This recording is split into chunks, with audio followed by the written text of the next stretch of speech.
Assalamualaikum warahmatullahi wabarakatuh. Nama Deli Maisa Lestari, NIM 19531033, Prodi PAI 5B.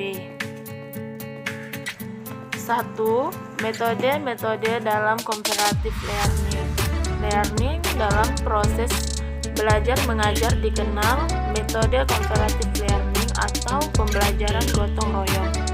Comparative learning terdiri dari dua kata, yaitu comparative dan learning. Sedangkan learning adalah yakni proses pengalaman perubahan melalui yang menyebabkan permanen dalam pengetahuan dan perilaku. 2. Metode-metode dalam active learning.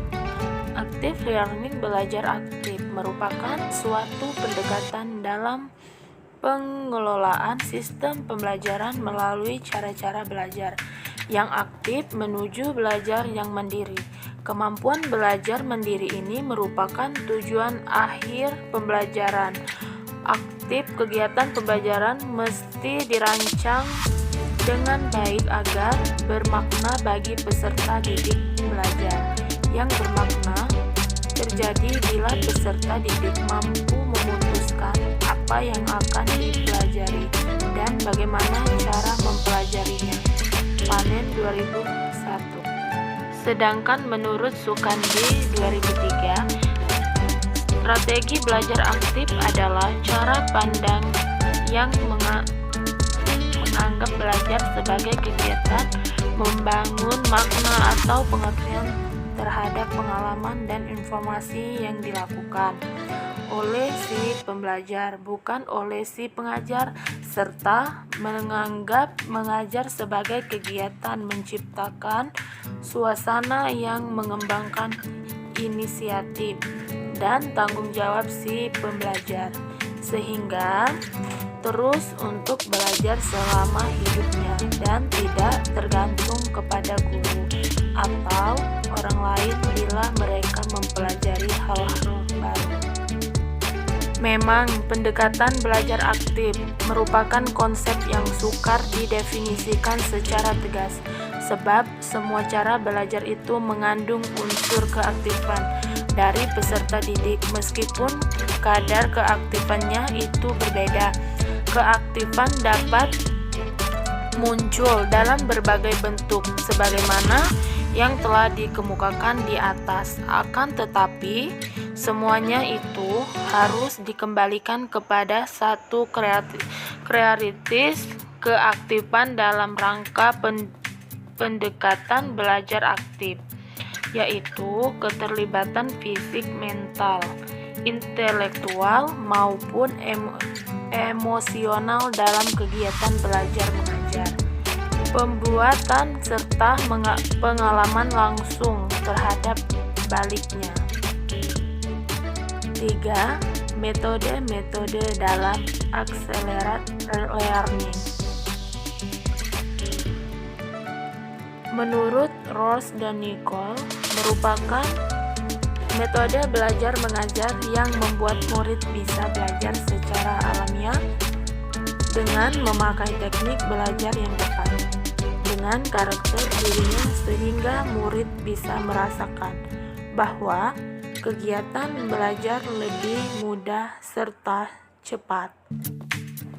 Menurut Dermer, merupakan cara belajar alamiah yang dipercaya dapat menghasilkan tokoh original dalam menghadapi ketidakjelasan hal tersebut, karena model pembelajaran ini punya filosofi pembelajaran dan kehidupan yang mengupayakan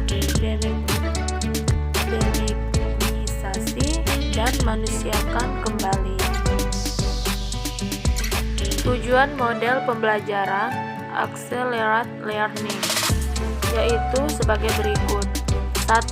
Mengaktifkan otak emosional sehingga membuat segala sesuatu akan lebih mudah diingat. 2. Menghubungkan aktivitas otak kanan dan juga otak kiri, berusaha menggerakkan 8 kecerdasan manusia. 3. Sehingga kegiatan belajar mengajar bisa dijangkau oleh semua siswa dan menggunakan segenap kemampuan otak melakukan relaksasi agar suatu hal tersimpan dalam memori dengan baik. 4. Metode-metode dalam quantum learning.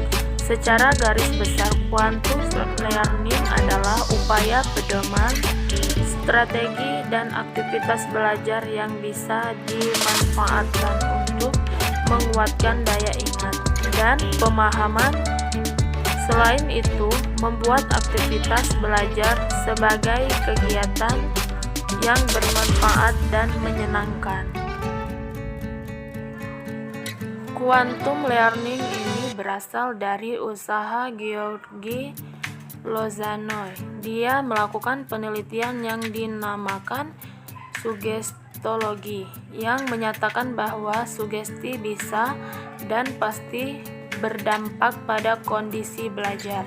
Jadi, pola hubungan interaksi dalam quantum learning bisa bermanfaat untuk merubah potensi siswa dan guru ke arah yang lebih baik dan membantu perkembangan minat belajar siswa sehingga pembelajaran bisa lebih efektif dan akurat. 5. Pengembangan metode-metode konvensional dan modern serta implementasi dalam pengajaran PAI. Menurut Dijemara 1996, metode pembelajaran konvensional adalah metode pembelajaran tradisional atau disebut juga dengan metode ceramah, karena sejak dulu metode ini telah dipergunakan sebagai alat komunikasi lisan antara guru dan anak didik dalam proses belajar dan mengajar. Pola pembelajaran konvensional atau sering disebut dengan pendekatan pembelajaran klasik adalah sebuah pola pembelajaran yang menekankan pada otoritas pendidikan dalam pembelajaran. Pola pembelajaran ini merupakan masih banyak dikritik saat ini. Namun demikian, pola pembelajaran ini masih menjadi pola yang paling banyak dipakai cara pendidikan. Pendidikan agama Islam merupakan salah satu mata pelajaran yang disajikan kepada peserta didik, mulai dari jenjang sekolah dasar hingga sekolah menengah, yang setiap semester harus disajikan kepada peserta didik. Sedangkan muatan materinya terdiri dari 5 aspek, yaitu Al-Quran, akidah, akhlak, fikih, dan sejarah kebudayaan Islam. Mata pelajaran ini merupakan salah satu dari 5 kelompok mata pelajaran, yaitu agama dan akhlak mulia yang diorganisasikan, dan setiap kelompok mata pelajaran dilaksanakan secara holistik sehingga pembelajaran. Baiklah, itulah penjelasan dari saya. Terima kasih, saya akhiri. Waalaikumsalam warahmatullahi wabarakatuh.